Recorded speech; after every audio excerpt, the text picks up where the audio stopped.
Hello, y'all, and welcome to another episode of the Fantasy Reaction Show. This is episode 9 of the Fantasy Reaction Show. My name is Andrew Velez. I'm here with my co-host, Joel Dehls.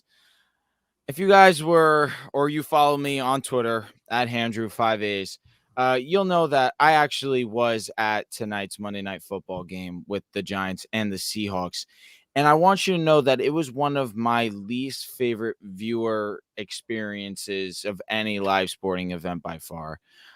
Extremely boring. And on top of it, I watched the New York Football Giants season end right before my eyes. But before I get into it, Joel, let me ask you, how are you doing tonight? I appreciate you being here at such a late hour of the night. You're really a grinder, sir. Yes, sir. Listen, you didn't have a great night. I didn't have a No. great night. I think was it last week's show or maybe 2 weeks ago? You were saying how you had a brutal loss in fantasy. If Puka would have scored the touchdown, that would have been it. I just had a brutal loss in fantasy. I was up 39 going into the night, going up against Daniel Jones and the Seattle Seahawks defense. I lost by 4 points. Seattle had 11 sacks. We're going to talk about that game. And then one of my other leagues lost by 6 points. I had Tyler Lockett and Graham Gano going tonight. Weren't able to do shit. So I'm sure there's someone out there listening who lost because of Seattle's defense. I'm right there with you, man. That was a tough one. I should be happy. Had an amazing week of fantasy. Broke the 0-3 spell and one of my main dynasty leagues. I continue to be one of the best teams in the league. In my league that I've done, my first original league, I'm dominating the league. I got Jonathan Taylor on the way. You would think that I'd be ecstatic. But I had to go there and watch the New York Football Giants play tonight. And I want you to know that I had one of the worst times ever, like I already said. 10 sacks on Daniel Jones, 11 in total. Are you kidding me? Are you kidding me? Now I get it. Daniel did not play well. I'm not defending Daniel. But my goodness gracious, this team on all fronts is horrendous. The defense, I guess you could say they limited Geno. Fair enough. Fine. They only scored 21. They had, even though I can't even say that, they had Drew Lock give up a 50-yard pass to Noah Fant. I was being haunted even still. While I'm rooting for the Giants, I still have to worry about ex-Broncos doing something and hurting me. Of the number 5 overall pick that the Denver Broncos gave to the Seattle Seahawks, Devon Witherspoon, goes and has almost 100-yard pick 6 on Daniel Jones. The only drive outside of the opening drive that the Giants actually looked like a competent offense. But that's also on the back of Daniel Jones having to be the quarterback, having to be the running back. Without Andrew Thomas, without Saquon Barkley, this is a G League team. It was terrible. It's terrible, and I'm here to say I'm done with the Giants. I'm wearing this shirt. I'm done with the Giants this season. Not even a question. It's over. It's over. Without Andrew Thomas, without Saquon, this team is not worth watching, not even a little bit. Daniel Jones is running for his life. 10 sacks? Are you kidding me? Are you kidding me? That is a joke. This offensive line gives him no time. And in that, yes, Daniel Jones is forced to react faster. And yes, he's making poor decisions. We watched one almost get picked off by Tariq Woolen early in the game. And then, of course, that interception to Devon Witherspoon. It was horrible, Joel. I want you to know that it was horrendous. I believe you. I was watching the same game. It was one of the ugliest offensive performances I've ever watched in my life, and I'm a Jets fan, so that should tell you all you have to know. Daniel Jones, when you look at the box score of this game, it's pretty hilarious because you see Daniel Jones, 27 of 34, 200 yards. Geno completed 13 passes for 13 completions on 20 attempts. You're looking at this like, it looks like Daniel Jones had the better game, but my God, where's there even to start on this offense? The offensive line, of course, is brutal. Andrew Thomas, one of the best left tackles in football. He's out. We get it. Evan Neal is looking like an all-time bust. Evan Neal is looking like one of the worst offensive tackles picked in the top 10 that we have ever seen. He cannot play. The interior of the line is not good. Daniel Jones, is this game all on him? Absolutely not. The offensive line was terrible. But Daniel Jones did not make it better for himself. He had no pocket awareness. He had no pocket presence. He could not feel pressure at all. Did not matter if it's coming from the left side, right side, up the middle. I did not see Daniel Jones evade anyone in the backfield. He was getting hit damn near every single dropback, and the line wasn't him doing himself any favors, but he wasn't doing himself any favors either. He needs to be able to get the ball out, throw the ball away, be able to step in and out of the pocket. He wasn't doing any of that. The Daniel Jones I've seen this year is a massive, massive regression from what we saw last year. Last year, he was getting the ball out quick. Dable looked like a completely different coach. They couldn't get any receivers open. I know he went 27 for 34, but the plays we saw last year of guys running wide open, we simply haven't seen this year. And outside of a half, damn near a quarter against the Arizona Cardinals, this New York Giants team is the worst team in football. Offensively, they cannot score. Defensively, they did okay in this game, especially because the offense couldn't sustain any drives. But defensively, the first 3 games, they have been terrible. This offensive line might be the worst unit in the league. This weapons room is bottom 5 in the league. Daniel Jones looks like a shell of himself. They gave him $80 million guaranteed. They said, we're giving you 2 seasons to prove what you want, to prove who you are. And once you get that money, you have to make things happen when everything isn't perfect. If your running back is out, if your left tackle is out, whatever the case may be, you need to be at least competitive if you're going to be a $40 million man type of quarterback. Daniel Jones was completely and utterly outmatched in this game. This Giants team falls to 1-3 with Miami and Buffalo up on the schedule. 1-5 is on the horizon. And if you're 1-5, chalk it up. Move on to 2024. It's hard to defend Daniel. It's hard. He hasn't played good. The statistics back it up. He has not been good. But what is my guy supposed to do? Joel, just level with me here. What is he supposed to do when he has less than 2.5 seconds to read the field, not look through his first read because that's probably locked up, to get to his second read? It's over. By then, he's already being met with 2 defenders. You already talked about it. Evan Neal has been so bad. And without Andrew Thomas, you and I might as well be out there. We could probably do the same job. I'm sorry if I'm being disrespectful. I feel like Rodney Harrison. I got to be nicer to these guys. But what am I watching? It really is making me upset and really angry because Daniel, truthfully, has not looked good. And I understand that. But what is he supposed to do when he's running for his life? I don't know what else to say. The receivers aren't getting open. You already talked about the play calling. I don't know how many times I saw Daniel Jones try and get out of the pocket and hit a guy in the flat just because that guy's a little quick and he just wants to get that receiver open in space. They ran almost no plays over the middle of the field. The only one that's coming to mind, ironically, couple of them. The pick, which was kind of middle of the field, where he ran a hitch. It was a terrible throw, sure. Slant over the middle of the field to Slayton. I want to say that's it. The entire game. Why are we not looking at the middle of the field? It's not like Daniel hasn't shown that he's fine to do that.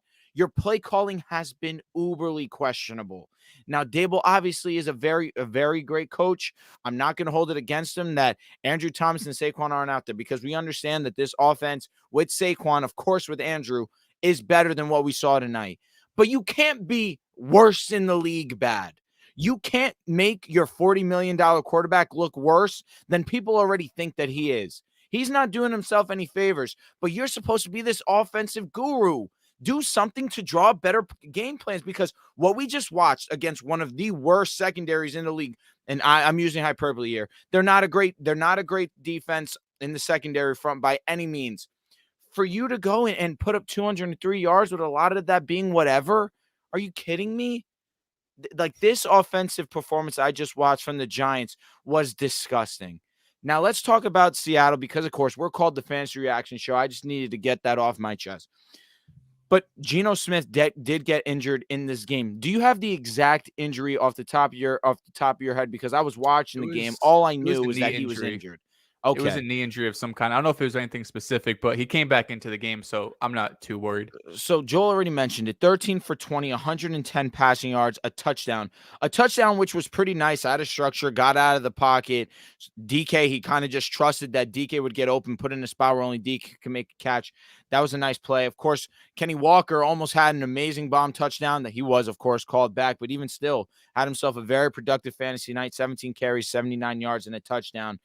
Charbonnet gets a little bit of work as well. 5 carries, 31 yards, 1 catch on 3 receptions, 9 yards. But honestly, it was really just a story of defenses here. There was not much offense here on either side. It's just that the Giants were punting so consistently. And then, of course, Drew Lock goes and has that drive where he scrambles for a first down. He goes and he hits Noah Fant, and Noah Fant's down at the 1 yard line. It was really just an ugly, terrible game to go to on a Monday night. And that's, I guess, what you sign up for when you watch the New York Football Giants. But on fantasy related note, Joel already mentioned it. Statistically, Gino and Daniel were around the same in terms of fantasy points. They both gave you 8.7 fantasy points. Matt Breida didn't have himself a bad day fantasy-wise because he did get a bunch of receptions. A lot of it was whatever yardage, but he did accumulate 48 yards. Listen, in fantasy, you take that to the crib every single time, especially with the running back landscape. 14 carries, 30 yards. That's another thing. This Giants offense without Saquon, really, who are you fooling? Who are you fooling? Because you're not running the football, and clearly that was emphasized today. And if you're going to run it, you're not going to run it efficiently. That was very obvious. Wandell, very interesting. I mean, we saw him get a good amount of the opportunities.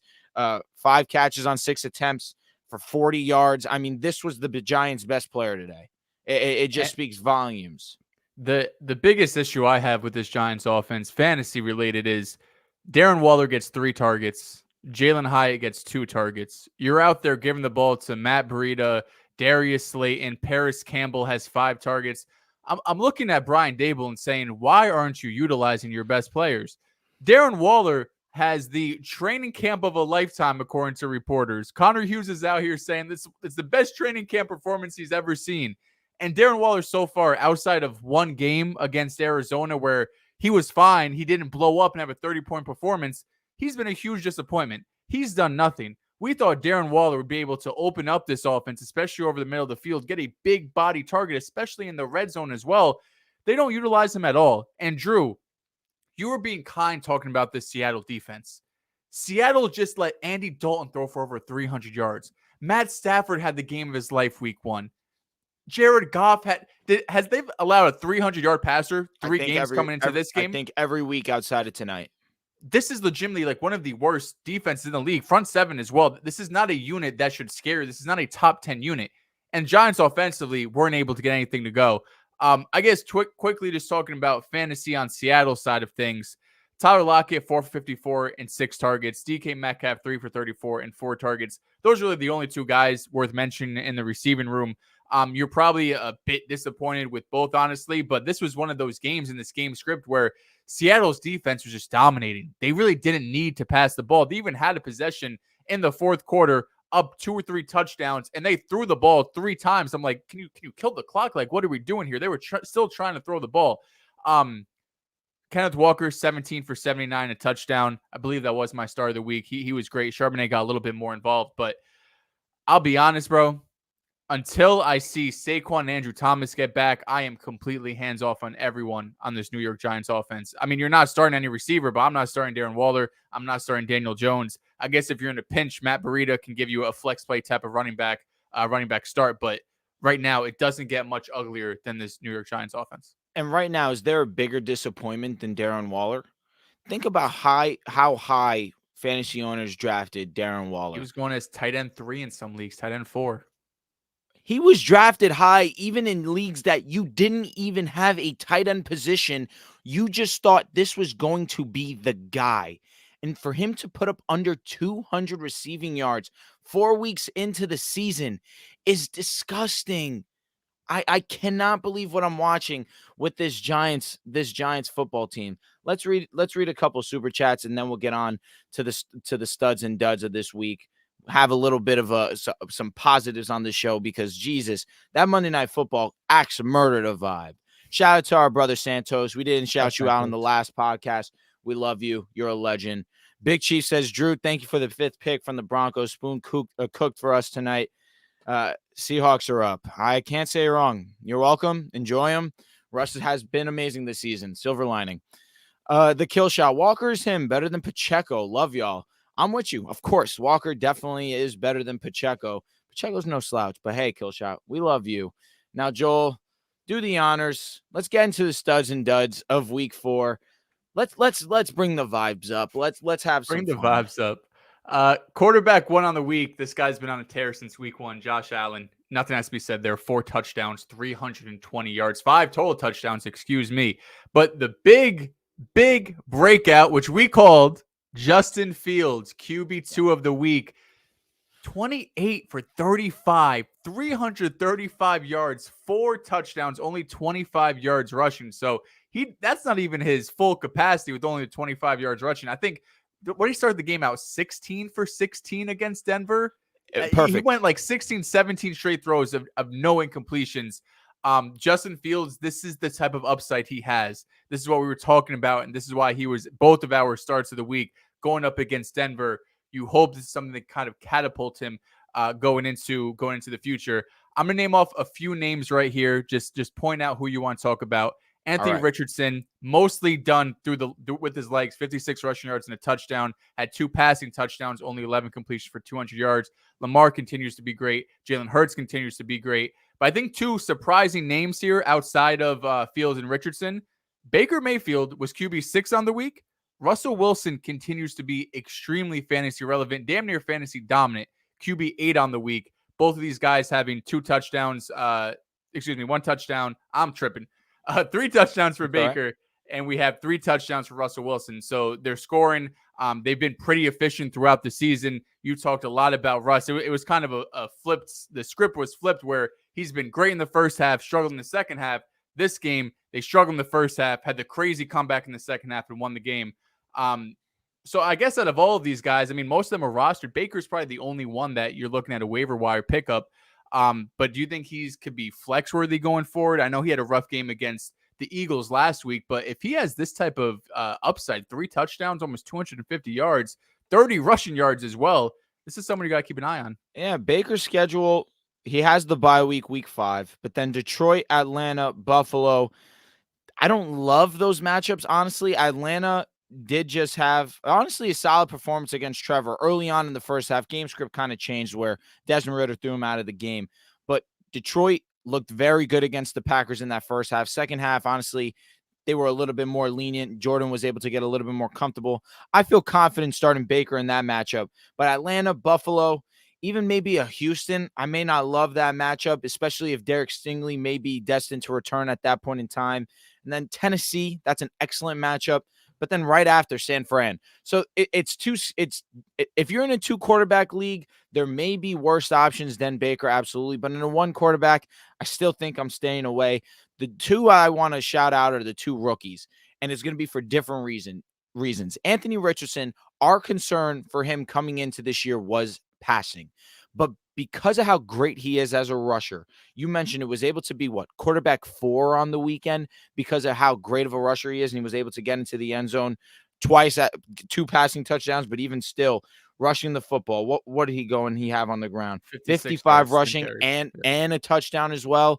So that's really why you look at Anthony Richardson, and you still have to continue to have confidence. So long as he's on the field, that he's going to continue to give you great fantasy output. He may not be statistically or may not be the most eye-popping passer.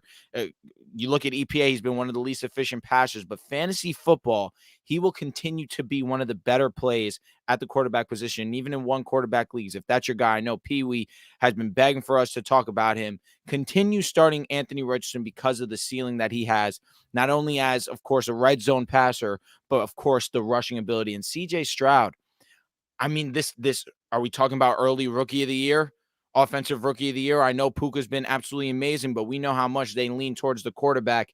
306 yards, again, throwing for over 300 yards, 2 touchdowns, again. This guy against the Steelers defense, he's looking like a vet. Honestly, I'm watching the tape. He looks confident. He believes in himself. With Nico Collins, Dalton Schultz was able to get into the end zone. The confidence that it is just so obvious that he exudes. I think CJ Stroud going forward is a start in 1 quarterback leagues. And 2 quarterback leagues, it's not even a question you need to be starting this guy. But how many weeks in a row does he have to be a top 12, top 13 guy for you to feel confident to put him into your lineups? I mean, 3 weeks in a row, quarterback 13, quarterback 12, and quarterback 10. That's it. I'm sold. This guy has been fantastic for not just the Texans, but of course for fantasy owners, if you are confident enough to put him in your lineups. And big plays too. 16 completions, but over 300 yards and 2 touchdowns. So it's not like he's out there dinking and dunking. He is No, pushing the ball downfield, especially like you mentioned, going up against Pittsburgh's defense, who through 3 weeks looked really damn good. Was very impressed, especially with some banged up offensive linemen. Towards the back end of QB1, QB2 territory, Josh Dobbs, 41 passing attempts, completed 28, 265 yards, 2 touchdowns, added nearly 50 yards rushing as well. Justin Herbert continues to be great. Zach Wilson is making his name on the list. This might be insane. fingers crossed, but this is the first time we've ever mentioned Zach Wilson. Hopefully he continues it going forward. Brock Purdy continues to be that very steady low-end QB1. Sam Howell had another great game. Jordan Love, Trevor Lawrence, Matt Stafford. Is there any names out of here that kind of stick out to you? I think Jordan Love, I know we keep talking about touchdown regression. We keep saying it's going to happen. But if he's able to substitute these passing touchdowns for some rushing touchdowns like he did on Thursday Night Football, I know we kind of talked about him on the last episode. But if he's able to substitute that and the offensive line is getting healthy, he's probably going to continue to be a QB2. But is there any other names that stick out here? Got to give love to Zach Wilson against the Kansas City Chiefs, putting up 19 fantasy points. That's impressive. Of course, they didn't come with the win, but when we talk about fantasy, wins and losses don't matter. It's about the fantasy points that you put up. Sam Howell, this is the only one I want to talk about for the fact of going up against Philly. This emphasizes the fact that Philly's defense is one that quarterbacks can take advantage of. I get it. Baker did not. That was the worst game of Baker's season so far. But Sam Howell went in there on the road and had himself a great game. Put himself in a position to even go into overtime against this team that has not been beaten so far. So one of those to take a look out for, where, of course, happy for Sam Howell that he had a great outing, but more so to keep in mind of quarterbacks playing the Eagles. It's not like last season where they had one of the best statistical defenses, the pass rush, the secondary, run stop. Maybe you're a little bit more mindful, maybe a little bit more lenient with starting your quarterbacks, or feeling more confident that your quarterback can still have a great fantasy day where we're seeing Sam Howell be quarterback 12 on the week. You know what I'm saying? So I'm trusting that quarterbacks going forward against the Eagles can have success. Do you want to go into running back studs, or do you want to go through the duds for quarterbacks?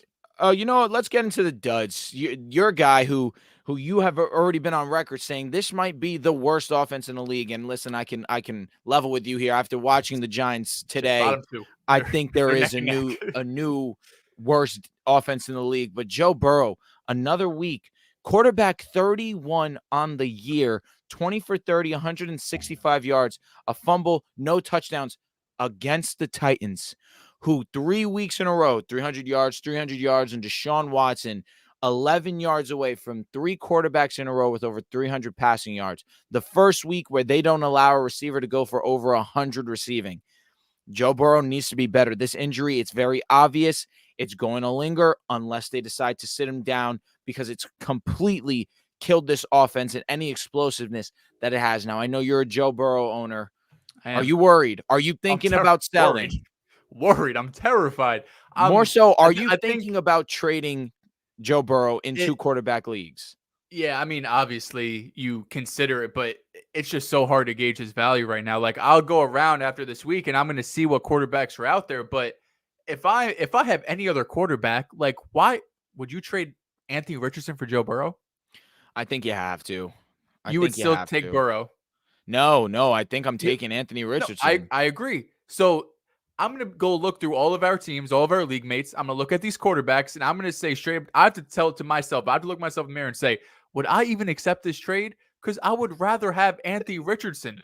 Like, there's more names that come to mind that are obvious, right? Like the top guys. Dak Prescott or Joe Burrow. This is a good one. They both suck. I don't know. Dak's been mid. Both stink. He's been at least mid. Burrow has. I don't know what Dak's schedule is on my head. Burrow has a couple nice matchups coming up. It's the only thing that's holding out hope. But if he's not able to do it against Tennessee, I don't know if it's ever going to happen. I'm waiting for the sleeper notification one of these days to say the Bengals are holding him out. He's getting placed on IR, but I think they already said he's going to be playing next week and he's going to be starting. So in a 2 QB league, you have to start him. Like, I have Baker and Burrow. That's who I guess I'm deciding between, and I'm going to start Burrow, especially this week going up against Arizona, whose secondary has been beatable. But I feel terrible about it. Yeah, not great. Joe Burrow, who was definitely one of my better plays on the week. You saw him against the Rams. Offense showed some promise. Finally see Jamar pop off. And then for them to lay this dud the way that they did against Tennessee, only 3 points. Not what you want to see. And if you're a Bengals fan, I'm sure you're overly concerned. Kirk Cousins, who's been one of the best quarterbacks, not just in fantasy, but of course in real life. Quarterback one, he's been unbelievable. 12 for 19, 139 yards, 2 touchdowns, 2 INTs. This was the most, I guess, human Kirk that we've seen so far in the season. I still feel confident in Kirk. The offense, with how bad the defense has been, I'm trusting that this team can still go out there. It's Carolina. You would have loved for him to put a better statistics there. But listen, you saw Madison get a good amount of the workload, had almost 100 yards on the ground. So it was pretty even. They still came away with the win. In fantasy, you don't love it, but still get into the end zone. You trust Kirk going forward, I'm sure. Derek Carr, this is not one of those that if you are owner of Olave, you're owner of Michael Thomas. Kamara's a different story, but 23 for 37, 127 yards, 1 fumble, quarterback 30 on the year. Joel had some interesting comments and definitely was onto this wave early on about Andy Dalton potentially being better for this Saints offense. It really has not looked great. Olave statistically has put up great fantasy production when Derek Carr was there, but with this shoulder injury, what's your confidence level in Derek Carr to continue or try to push the ball downfield? It's got to be 0. It's so low. Olave is getting the yards. This week wasn't great, but he's getting the yards. Just the touchdowns haven't been there, and that shows the red zone offense has been pitiful. Derek Carr, Joel mentioned on the regular podcast when we're doing these team previews, Derek Carr has been one of the worst. I think last year the worst red zone quarterback, and that's still spilled over into New Orleans. Michael Thomas was able to have a decent fantasy day in terms of receptions and yards, but Derek Carr wasn't supposed to play in this game. He obviously pushed. He's obviously playing through pain. But right now, if I'm a fantasy manager of Olave or Michael Thomas, I would rather see Jameis Winston out there than Derek Carr, because we're going to talk about Alvin Kamara in the next segment. But Alvin Kamara had 13 receptions. Derek Carr had 23 completions. So that means there was only Alvin Kamara had more than half of the completions. He was checking down Alvin Kamara. I don't want to get hit. It's an ugly offense. If you are an Alvin Kamara owner, you're on your hands and knees telling Dennis Allen, please leave Derek Carr in week 1 to see the volume that he did. And I say week 1 for Kamara, who was coming back from suspension, to see the volume that he did in the past game. That's got to get you going. You waited 3 weeks, and for him to get 13 receptions, limited efficiency, but in full PPRs, that's 13 points. That's the crib every time. Now, these 2 guys we're going to mention in case you're in 2 quarterback leagues and you're desperate. I know my boy Max, he's going through it. He has Derek Carr. I think his 2 quarterbacks combined for 6 fantasy points this week. Sorry, champ, had to shout you out here. But Mac Jones, 12 for 21, 150 yards, 2 INTs, a fumble. Did get benched in this game for Bailey Zappi. Belichick did say that he's going to move forward with Mac Jones. There was no benefit, no reward for keeping Mac Jones in there. It wouldn't have changed the outcome much. I still feel confident that Mac Jones will be the quarterback. Whether he's going to have success, it'll depend on the matchup. We've seen him, do well against teams like the Eagles this season. The Jets didn't have that great of a game, of course, but did have that long touchdown to the tight end. This is for 2 quarterback leagues. If you're really desperate, not ideal. This isn't a great play. But this was one of the worst games against an amazing defense. And the last name, Kenny Pickett. This is also in contention for worst offense in the league. It's the Giants, it's the Steelers, it's the Bengals really fighting for that bottom spot. Kenny Pickett, will be kind to him, of course, did have the knee injury, hoping that he is all right. Okay, that's great to hear. That's great to hear. But 15 for 23, 114 yards, 1 INT. This offense is horrific. You can't trust anyone on it. Najee, finally, efficient. 14 rushes, 71 rushing yards. That was fire. But other than that, there was no positives. They could not move the ball against this Texans defense, where it has been better than what was anticipated to come to the season. But goodness, it's not that great. It shouldn't be one that you're having difficulty getting 200 passing yards. The Steelers still have yet to have, what is the statistic where they haven't had 400 yards of offense in 2 seasons or whatever under Matt Canada? They need to get him gone. It needs to get done. We've been preaching it. not just fantasy lovers, but lovers of the game. The Steelers offense has too much talent to be this bad. And I'm not Yeah. the hugest Kenny Pickett fan, but Jesus, what are we watching? I bought into the preseason hype. You see him, the training camp reports, the preseason. He's going up against Atlanta, throwing bombs all over the place. And you're like, oh, like Kenny Pickett, year 2 leap. Kenny Pickett looks worse this year than he did last year. Last year, towards the end of the season, I think some Steelers fans had hopes like, yo, I know he wasn't, bought out to be this high potential type guy, but he's winning some games, comeback drives. He's showing some poise. So far, though, 4 weeks into the season, he's looked like a shell of himself. I mean, 114 yards and a pick. Obviously got hurt in the third quarter, I want to say. But he's probably not someone that's rostered even in 2 quarterback leagues. A 10-team league, I don't think he's rostered in our league. So you're probably not looking at him. But if you're in a deeper league, I mean, I have to be desperate. Let me not talk shit. I'm in a 2 quarterback league. Thank God. Have Russell. Have Trevor, who I don't want to say he's on fraud watch, but he needs to turn up. I do have Kenny Pickett and I have Bryce Young on my bench because, hey, you never know. You need to play in 2 quarterback leagues. I was hoping for the best in Kenny Pickett early on in the season, but he's looking droppable fast, very fast. And let's get on to the running back studs. Running back studs, you could just pencil this guy in every week. RB1 Christian McCaffrey. Who's the 170 total yards and 4 touchdowns. He's the greatest fantasy player ever. I mean, I really don't know number one. The whole splits last year with like Elijah Mitchell when he was healthy, and like there was rumor like coming into this year, it's like, oh, like Elijah Mitchell's gonna get work. CMC's the dude. David Montgomery talked about it on Thursday. He was phenomenal. Really just a volume king. 30 attempts, 120 yards, 3 touchdowns. Kyren Williams continues to be great. Dude's a dog. The advanced numbers in terms of like rushing over expectation are not friendly to Kyren Williams. There's also rumors about Jonathan Taylor. So if you're a Kyren owner right now, I think you got to ride it out. But in the back of my mind, Jonathan Taylor is kind of just looming over there in Indy. He's practicing. Looks like there's a chance he plays.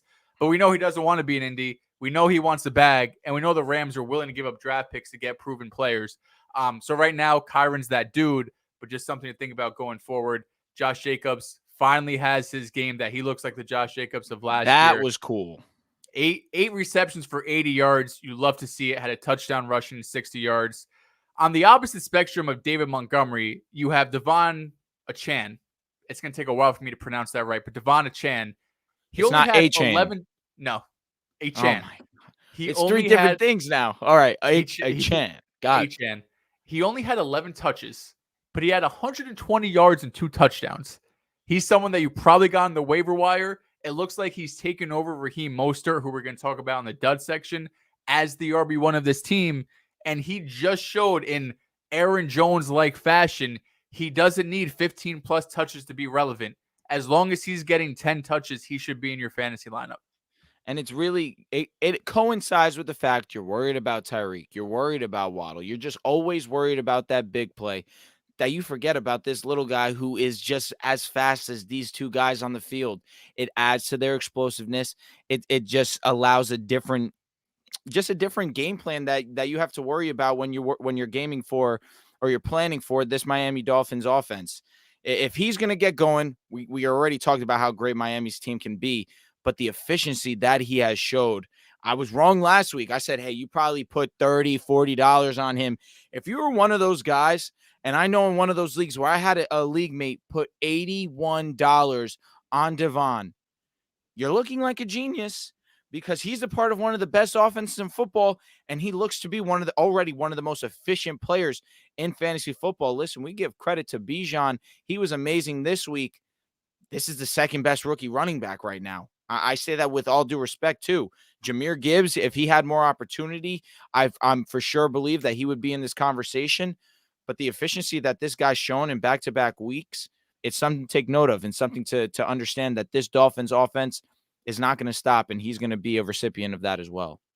To round out the top 10, Derrick Henry finally has a vintage Derrick Henry game. He was pissed off after that Browns game last week. Came back 22 attempts, 120 yards, and a touchdown. Also 11 receiving yards. Pacheco went crazy on Sunday Night Football against the Jets. Over 20 touches. 20 attempts is not something you're going to see weekly from Pacheco, but they were gashing us on the ground. 115 rushing yards, had a touchdown, also added 40 yards receiving. Alvin Kamara, we teased a little bit before. On the ground, nothing special. 50 yards on 11 attempts, but 13 receptions for a gross, disgusting, ugly 33 yards. If you're in a standard league, you're saying, I don't even give a fuck. But if you're in half or full PPR, I mean, he's a guy that finished at least in CBS scoring as a top 8 or 9 guy. So Kamara, first week back, I was fine starting him. And as you can see, he doesn't have to do anything really that effective down on the field, with his legs.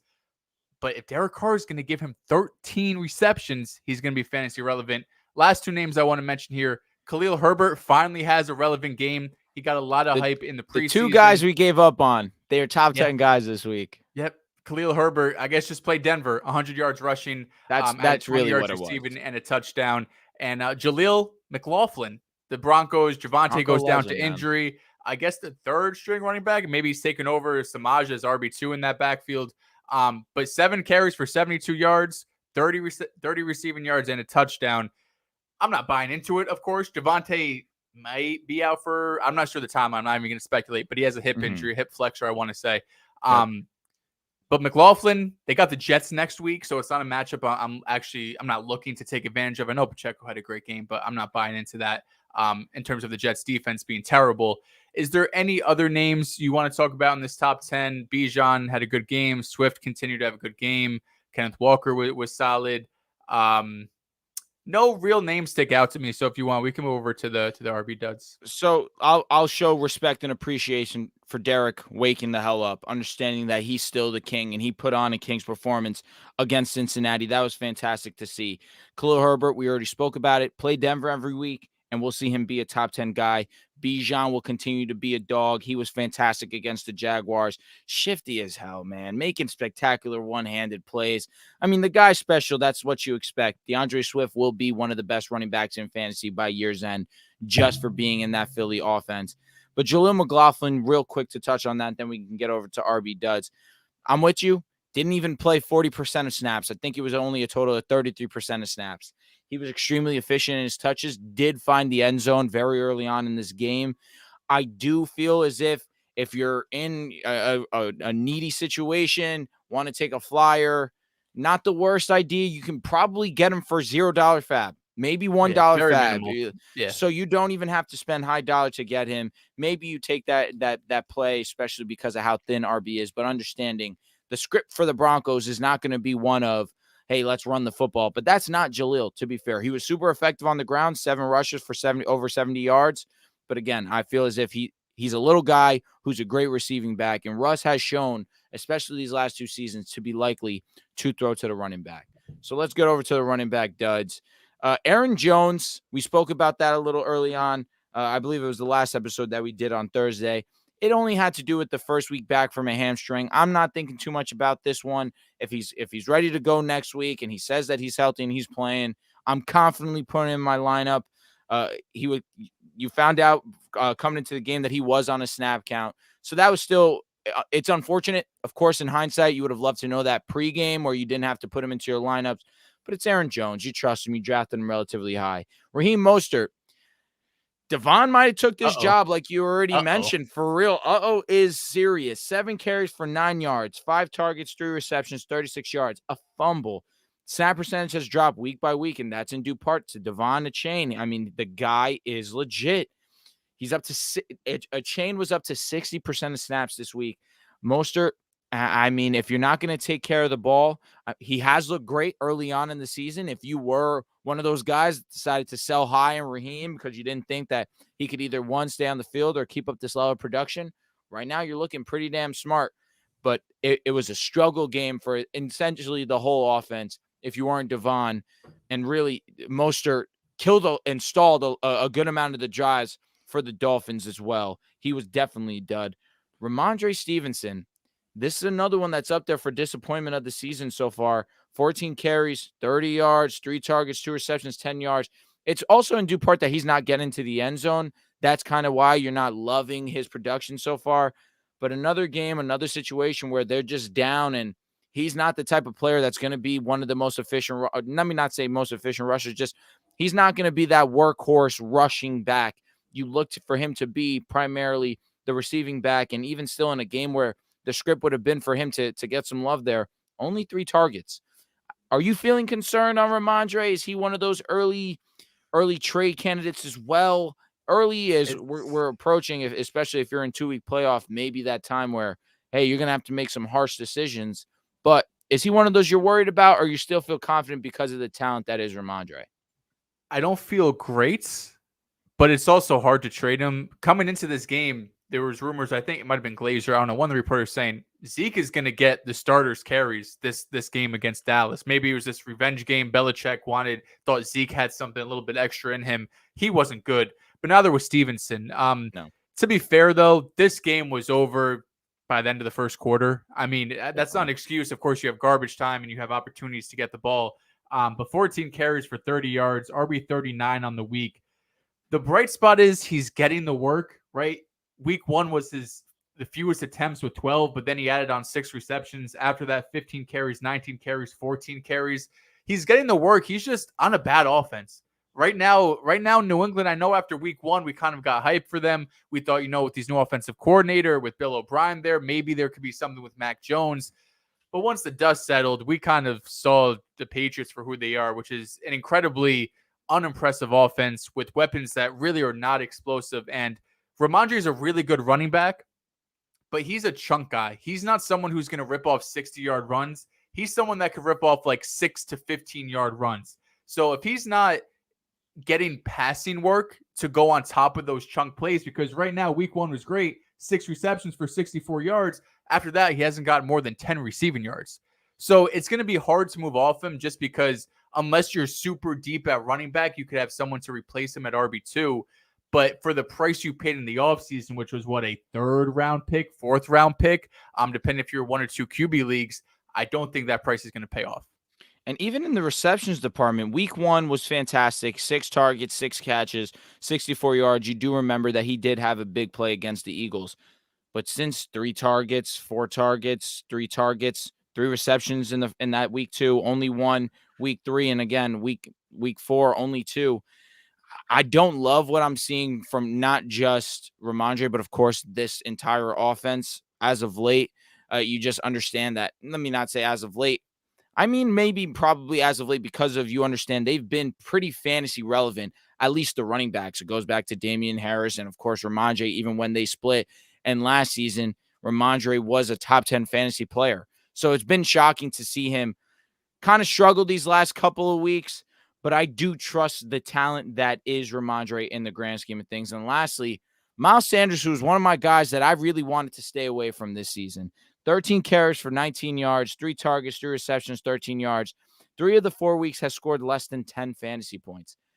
You knew that he'd see volume, but you worried about the offensive line in front of him. You worried about the fact that you really don't worry about these other guys on the outside. Credit to Adam Thielen, another fantasy relevant week. But it's not the same Philadelphia offense, obviously. It's not the same Philadelphia offensive line where there's holes where we can see Miles Sanders put up over 1,100 rushing, scoring over, 10 touchdowns last season, something around those lines.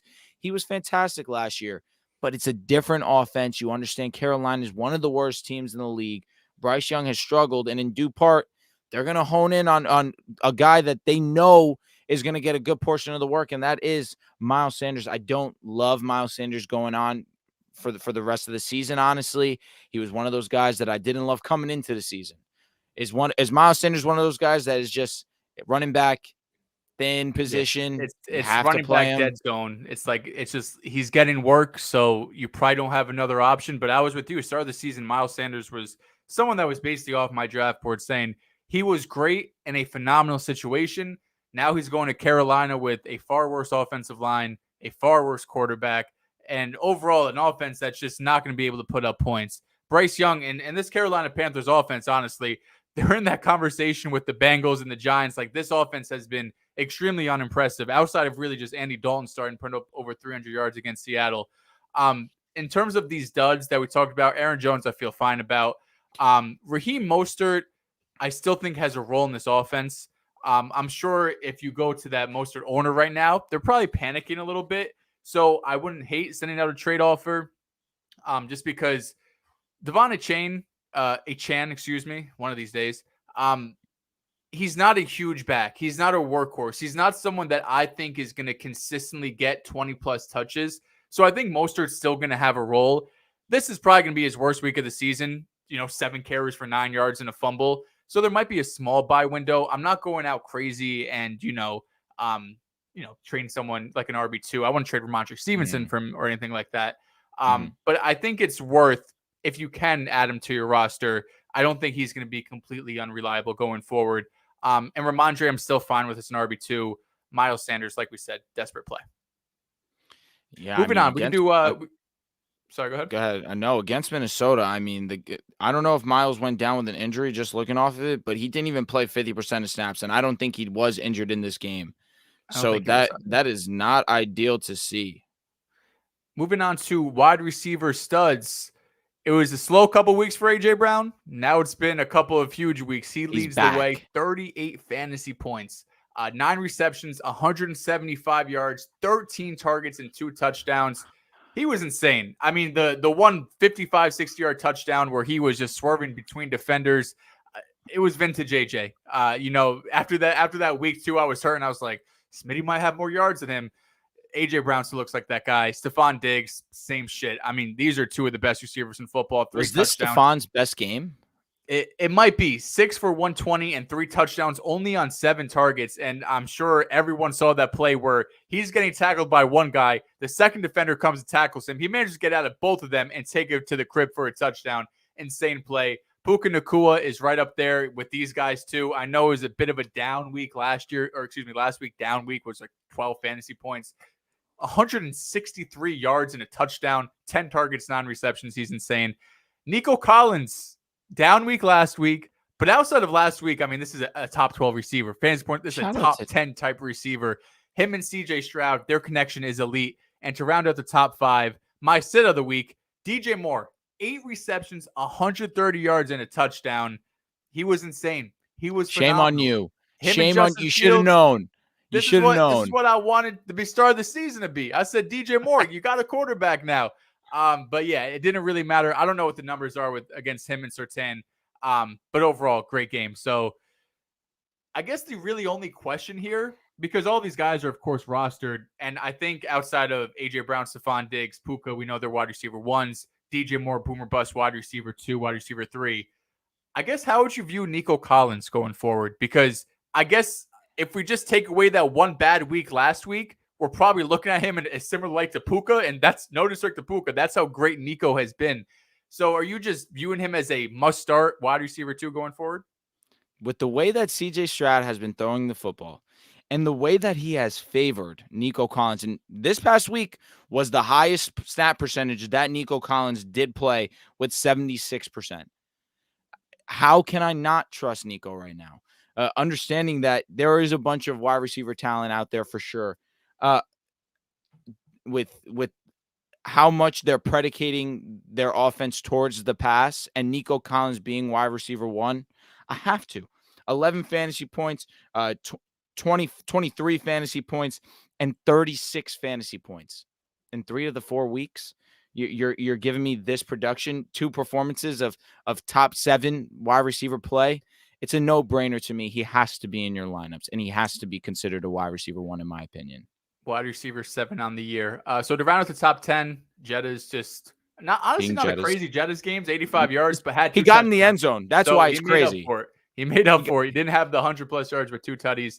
Michael Wilson had a bit of a breakout game, 7 receptions for 76 yards and 2 touchdowns as well.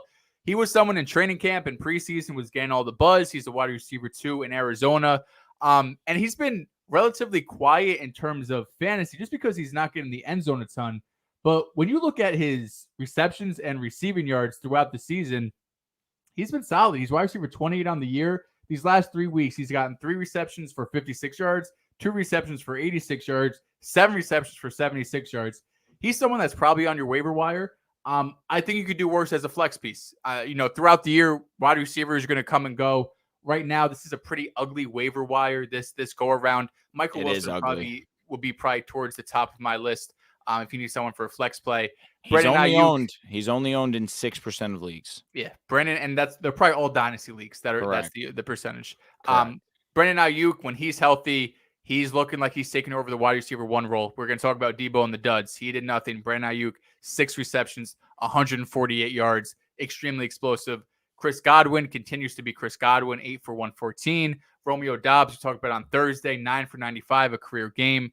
Curtis Samuel had a decent game. Braxton Berrios cracks the top, 12 or 14. Outside of those guys, it was encouraging to see Garrett Wilson get 14 targets, 9 receptions for 6 yards, because before this week, Garrett Wilson was on people's, can I even start him? I took him in the second round. Can I even put him in my starting lineup? This week showed me that without a doubt, he should be in your starting lineup. And if Nathaniel Hackett is going to get Garrett Wilson the ball, if he's going to design touches for him, you should be fine. It was the first time since Zach Wilson has taken over this season where it seemed as if he's staring down Garrett. And that's what we've been asking. If you just stare down Garrett long enough, the play will develop. He's amazing. He's getting open a good amount of time.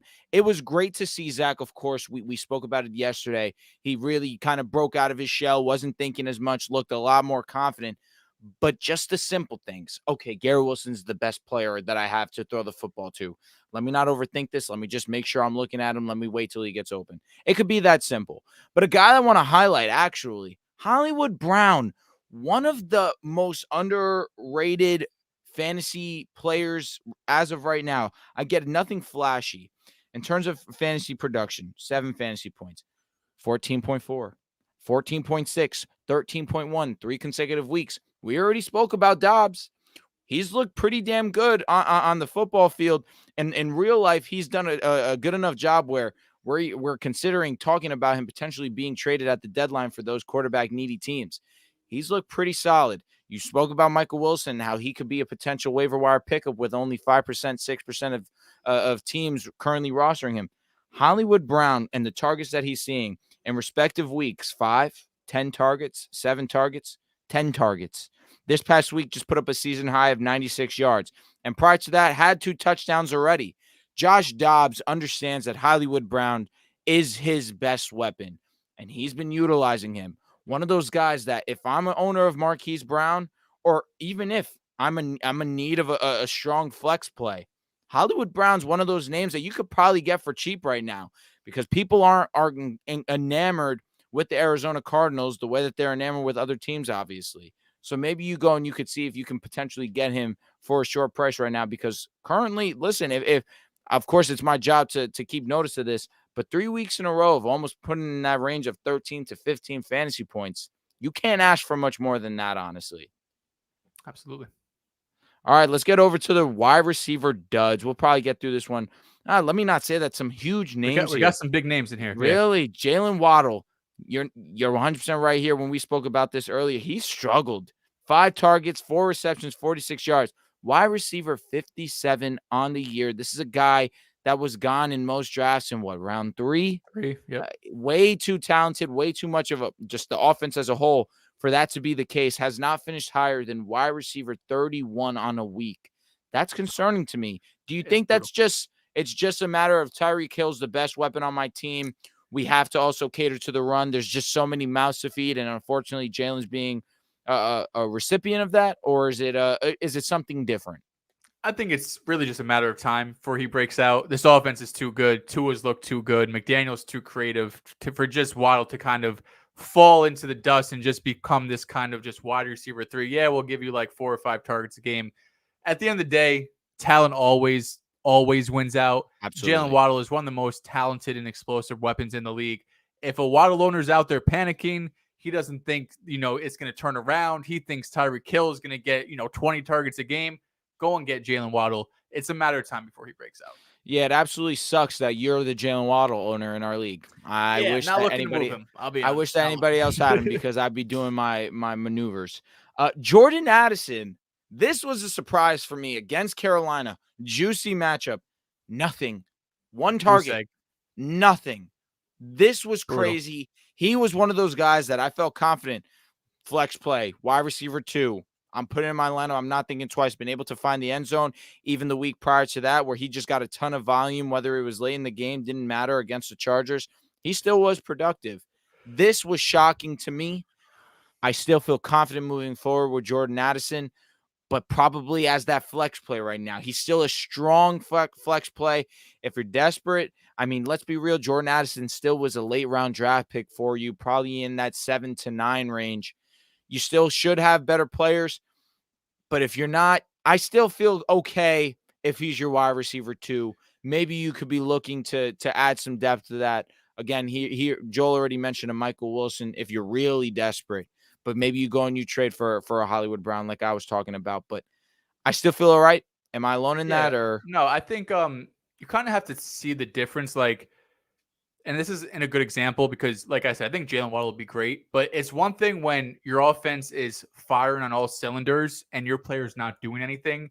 And it's another thing when the offense is struggling and your player struggles, right? Like this, Kirk Cousins was terrible. What do you have? 12 completions when we talked about it. TJ Hawkinson, who was tight end 1 coming into the week, had a terrible game. Jetta's, by his standard, yardage wise, had a bad game, but found the end zone twice. This is just a game where things weren't clicking for Minnesota offensively. Jordan Addison, the previous 3 weeks, 60 yards, 70 yards, 50 yards. He's still someone that you could fire up as a high upside flex play. Yeah, it was the first time we saw Minnesota's pass offense look human this year. So it's not something that I'm looking too deep into. Chris Olave, we spoke about it when we spoke about Derek Carr. This was Olave's worst performance on the season. 6 targets, 1 reception, 4 receiving yards. I don't want to go too in depth, but I worry with if Derek Carr is going to continue to be the quarterback for this Saints team, and he's not going to have the capability to push this ball downfield, which Olave has thrived in early on in this season. He's looked honestly in last season as well. That's what Andy Dalton and him thrived in as well. I am concerned if I'm an Olave owner. I know that he's uberly talented, one of the better young receivers in the National Football League. But if Derek's gonna be limited and limit this offense because of Olave's game style or style of play, you would assume that they would cater it where they're adjusting to Derek Carr and forcing targets and drawing up plays for Olave. But as an owner, it leaves me longing for more, knowing what Olave can be and has been at least early on in the season. I would definitely go out.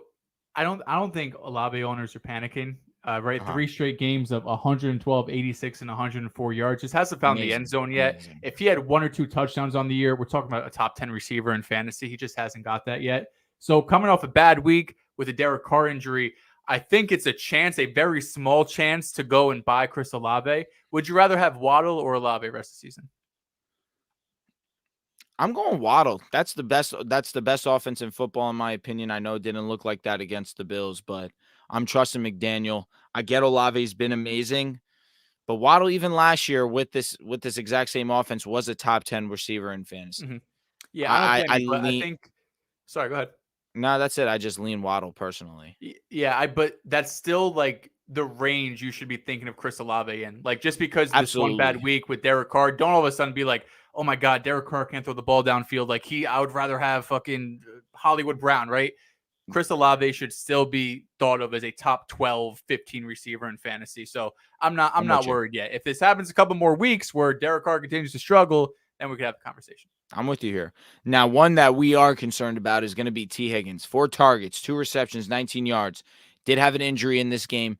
This was supposed to be his breakout against Tennessee. This was supposed to be just the breakout for everyone, exactly with the Cincinnati Bengals.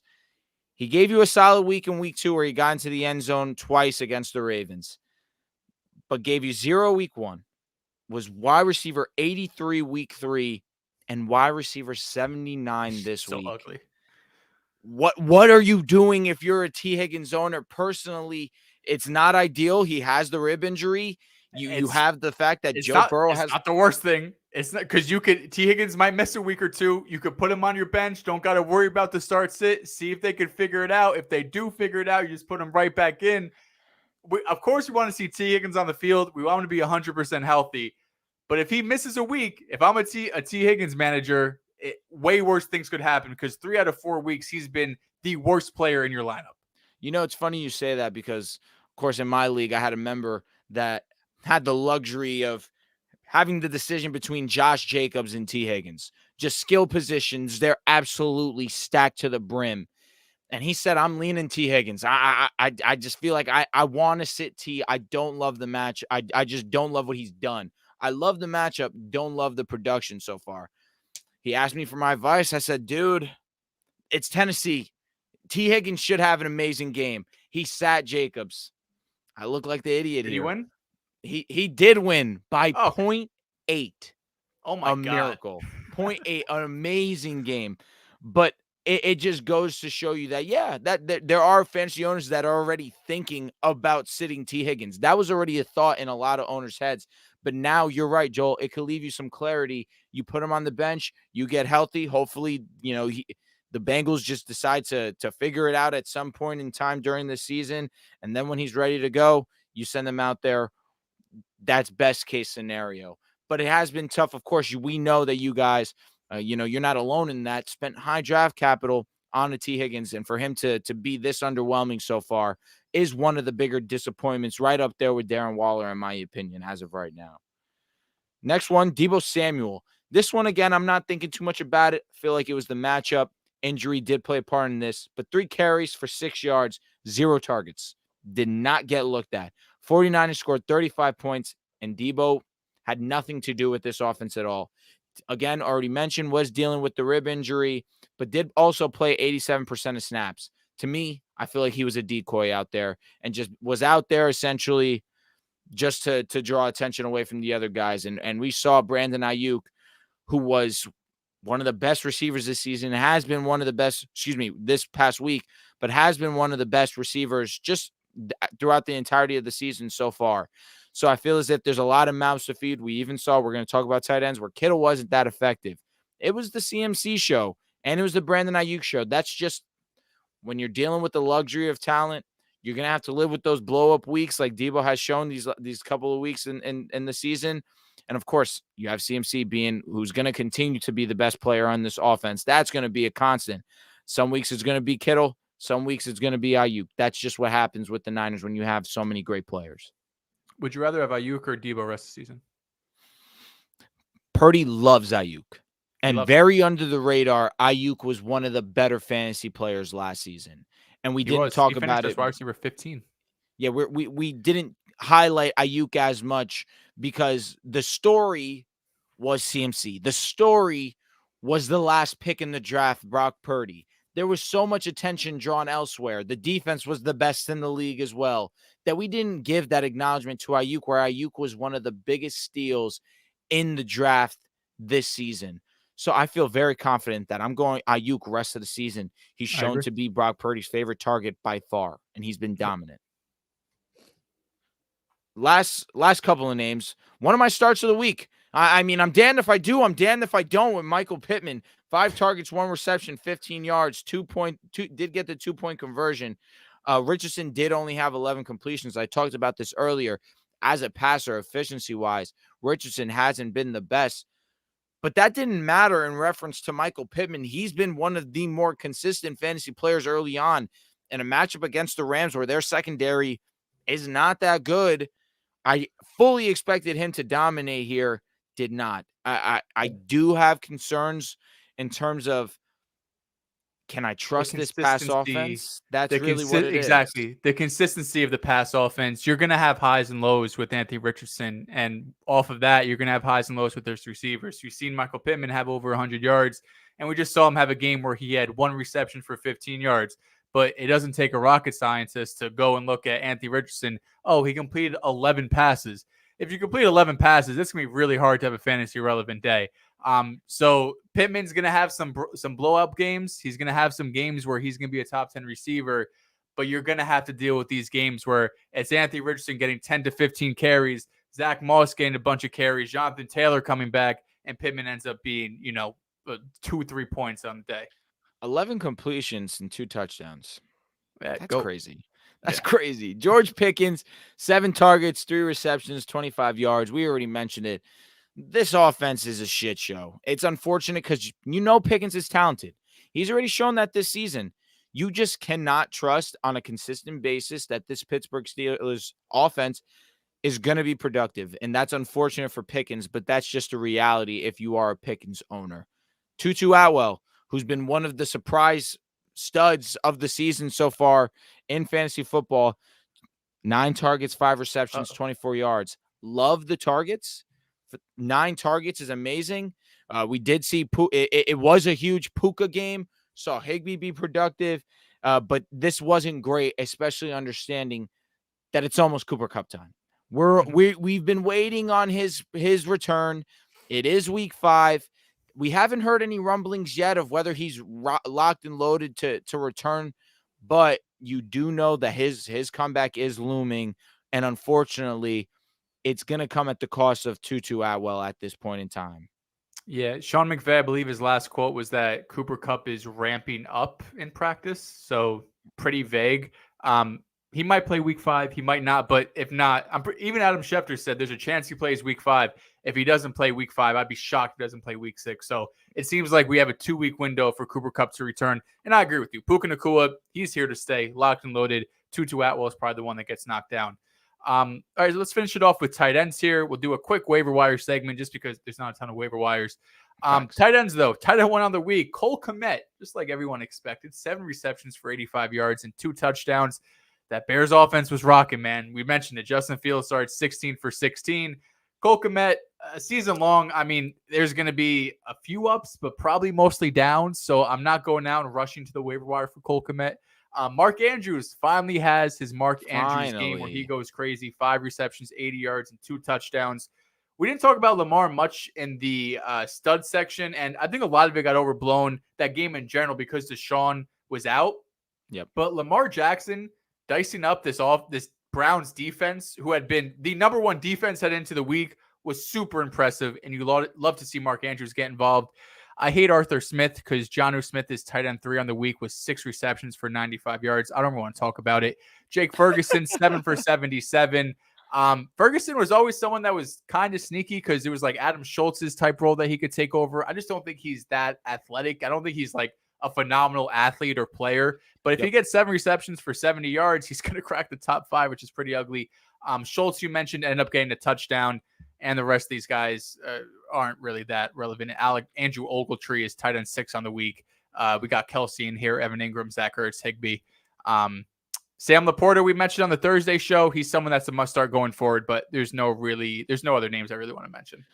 Let's get into the tight end duds. TJ Hawkinson, who Joel mentioned was tight end 1 coming into the week. 3 targets, 2 receptions, 24 yards. Don't worry about it. Had a rough day as an entirety outside of Jettas in terms of this pass offense. You have confidence starting him. You have no choice. That's the tight end landscape. George Kittle, my start of the week at the tight end position. 1 target, 1 reception, 9 yards. It was the CMC show. He dominated on all fronts. They continued going to him. You can't be upset at that. You do if you are a George Kittle owner, which I am, of course. I didn't love this, but it made it a little bit easier knowing that I did have Christian McCaffrey. But for those that didn't, you have to trust Kittle. Purdy and him still have a strong connection. You just have to be mindful that some games it's going to be Christian's game, and that's just the unfortunate truth. Dallas Goedert continues to disappoint. 4 targets, 2 receptions, 25 yards. The way you were talking about Freiermuth might be the way that we start to talk about Dallas Goedert. Honestly, he has not been great, not even a little bit so far in the season, and it's because A.J. Brown and Devontae Smith are just the go-to guys. You cannot blame them. Goddard has to fulfill a different role. And DeAndre Swift, it also doesn't help that he's been one of the most efficient running backs in national football. So is he one of those that is in that Freiermuth conversation? Of course, I say that jokingly, but is he in that conversation where he's not a must start every single week? I feel like that's an obvious yes. Yeah, because he was my sit of the week, and I mentioned on Thursday's show that Philly, these last 2 weeks, have been trying to get him the ball. They're setting up tight end screens. They're designing plays to get Goddard involved, and he's turning into nothing. You know, like Goddard's not going to win with this crazy athleticism. He's more of just like a surefire. He's almost kind of like what Zach Ertz was, right, to a lesser degree. It's hard because, like, who would you start over him? Like, you go through the tight ends, like, who realistically, like Jake Ferguson or Dallas Goedert? That's not crazy. That's not crazy. It's not, but Jake Ferguson, honestly, is probably not available in a ton of leagues. I mean, in a tight end, at least, I could see how much percentage-wise, but I don't want to start him. I don't know if you have a choice. I guess you could kind of play week by week and stream the position. If Higbee has a good matchup or Ertz has a good matchup, maybe they're on your waiver wire. But right now, Dallas Goedert is not someone you should just be putting your lineup and thinking you're set. Let's get into one of the most tragic stories of the fantasy football season. Kyle Pitts, man. 4 targets, 2 receptions, 21 yards. Jonnu Smith, you said you didn't want to talk about it. I'm sorry, man. This can't be. Is Pitts entering bust conversation? It's not that I don't believe in the talent. What is this production? Are we just going to always blame Arthur Smith? Is that what we're always going to do? It's non-existent right now, the production. Part of it, listen, Kyle Pitts, historic his rookie year. Kyle Pitts, the prospect was insane. Brock Bowers is coming out this year, who is probably a better prospect than Pitts, but outside of him has been the best tight end prospect that we've seen in a long, long time. But right now, he doesn't look 100%. We talked about that last week. He's limping when he's full out running. And Desmond Ridder is one of the worst quarterbacks in the NFL. I mean, I was surprised he didn't get benched for Taylor Heineke at one point during that Jaguars game. That's how bad he is. And Arthur Smith is designing plays and getting Jonnu Smith involved, but he's not getting Kyle Pitts involved. Very similar to how I feel about Jalen Waddle. I always think talent's going to win in the end. The difference is Jalen Waddle will be great this year. Not a doubt in my mind. Kyle Pitts is not going to be great this year. He needs to get a new quarterback. He needs to get healthy. But right now he probably shouldn't be rostered. The only thing trustworthy about that offense is Bijan. Other than that, you can't trust it for anything. Because week 1, you have Drake London up. You're excited for the season. Dud. Week 2, 60 and a touchdown. That's just the way of the game. So week 3, what do? You put him in your lineup against Detroit. Great matchup. Dud. Week 4, you sit him. You don't feel great. Jaguars. Good matchup. Desmond Ridder stinks. Touchdown. Never win. I mean, you cannot win with this Falcons offense unless it's Bijan Robinson. But let's move on before I get too upset about that also. You had to include this name. I understand. Yep. Pat Freiermuth, 4 targets, 3 receptions, 7 yards. He's also hurt. He's right. That's he's true. hurt. He's going to miss a couple weeks. So he won't be in the dud section anymore or my sit of the week. So that's good. And last but not least, Darren Waller. We already spoke about this. The biggest disappointment at the tight end position this year.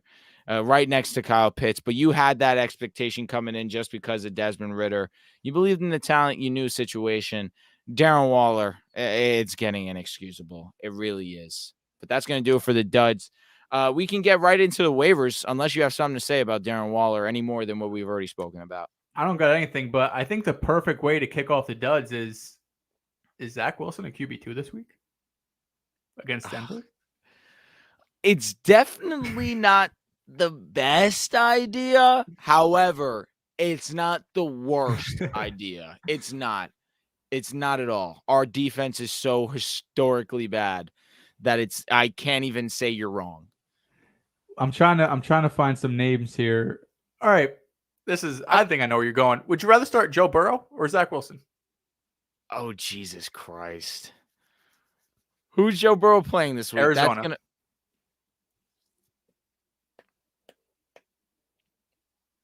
Yuck. I'm gonna take Joe. Taking Joe. Would you rather start? This defense has Daniel Jones against Miami. You take? No, I'm taking Zach. You're taking Zach. Okay, wow, I'm a little surprised with that.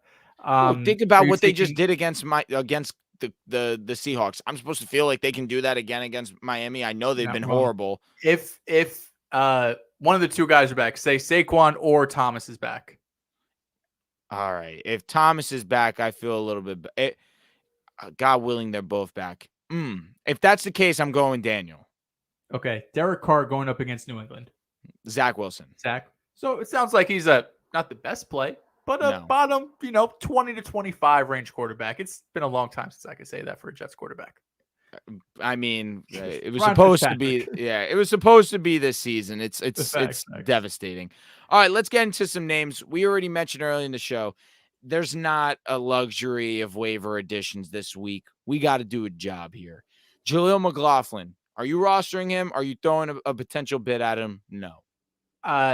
Unlikely. I'm looking at my team in our main league right now, and I'm pretty screwed this week at running back because I have Jerome Ford on bye. Zach Moss going up against Tennessee, plus Jonathan Taylor returning. Right now, I have Khalil Herbert in, and I'll probably start him over Jaleel McLaughlin. Okay, all right. Going against the Jets, not the best of matchups, so I understand where you're coming from. Michael Wilson, you already mentioned early on, only rostered in 6% of leagues.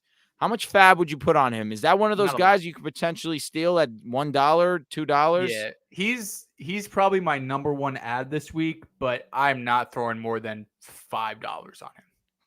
Jonnu Smith in tight end leagues, is he worth the ad? I say no just because it pisses me off, but Jonnu Smith is getting 6 targets, 8 targets, 6 targets. He's somewhat athletic still. It's not someone I want to roster, but going up against Houston, it's not the worst play in the world. But I don't think I'm picking him up. I'm going to include Jake Ferguson on here just because he's not rostered in 50% of leagues. If he's available, go out and get Jake Ferguson. He's going up against San Fran this week. Not the best of matchups, but you do understand that long term, he's going to be. Dak has shown that he's going to throw to the tight end. We saw it with Dalton Schultz. We're seeing it again early on in the season with Jake Ferguson. If you're in a tight end league, understanding that the landscape is as poor as it is, take a flyer on him or see if he's available. Is Josh Dobbs worth a pickup? Josh Dobbs, QB 16 on the year, gets Cincinnati this week, who Ryan Tannehill just had a nice game. Matt Stafford statistically wasn't great. You could do Josh Dobbs, Zach Wilson. Josh Dobbs is playing Cincy like I don't know. Dobbs really has been pretty great. Great, of course. I use of 40, lightly. 55, 48 rushing yards. So he's getting you some yards on the ground. He's thrown a touchdown at least 1 in 3 straight games. Had 2 touchdowns against San Francisco. You could do worse. Against Denver, though, man. Zach could pull a Zach, and he could be bad. But for sure, with how great he looked against the Chiefs, I'm going to lean Zach because the matchup is so great. Zach, don't let me down. Don't do it. Jameson Williams returns from suspension this week. Incredible news. He was supposed to be suspended 6. If you were lucky enough to either one, draft and hold on, which I know some people were bold enough to do, or you were able to snag him in this week, only rostered in 53% of leagues. Go ahead and add him to your roster. I honestly, with how great that Detroit Lions offense has been, that's in that 15 to 20 range. I know that we haven't seen a lot of production from Jameson. Honestly, we've only saw one great big play from him. That's really all that he's shown in his career. But I understand his potential. This is me giving you this advice. I love Jameson Williams. I love this offense. I know that he hasn't shown you much, but he's too good of a player, too good of a prospect to allow him to be on your waiver wire.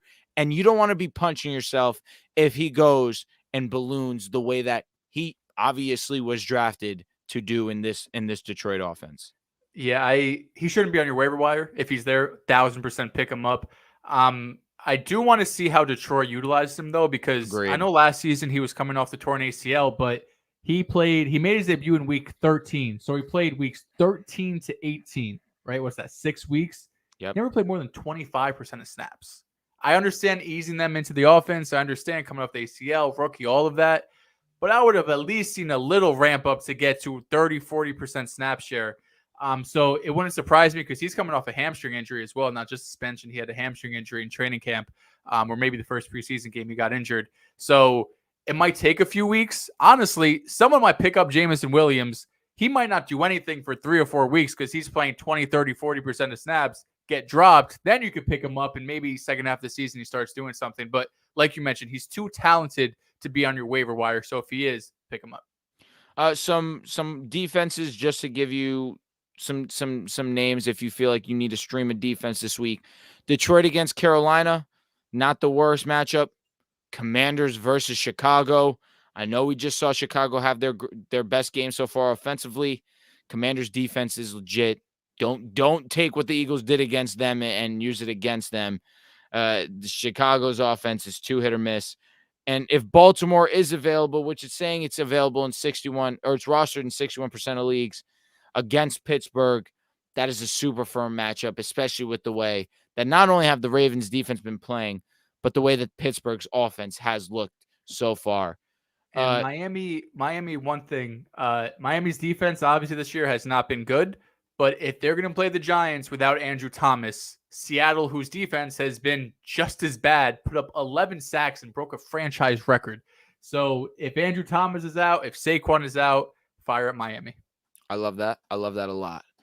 And I say I love that very, very sarcastically because I'm in pain. Gonna read some super chats and then we're gonna go and get out of here. We appreciate you guys that stuck around throughout this entirety of the stream, an hour and 20. It's almost 1:30 in the morning. If you guys did make it to this point, leave a like, subscribe to the channel. We appreciate you guys tuning in with us.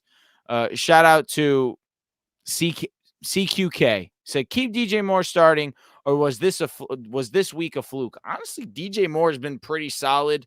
He's had his ups, he's had his downs, but what? 3 of the 4 weeks he's been fantasy relevant. Mm-hmm. So I mean, I think I keep firing him out there. Kill moves, shout out Thursday. I like that. I like that matchup.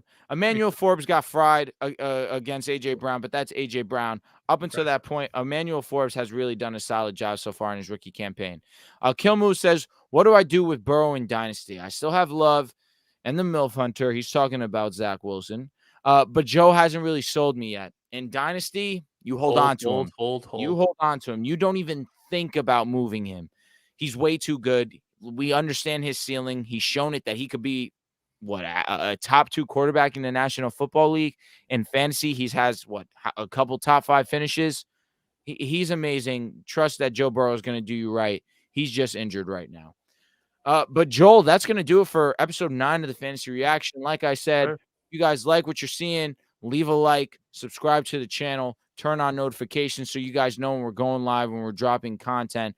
Also, if you have any questions, leave them in the comment section. We answer start and sits religiously. We answer all of them, whether you're tweeting at us, where you're leaving them in the comment section.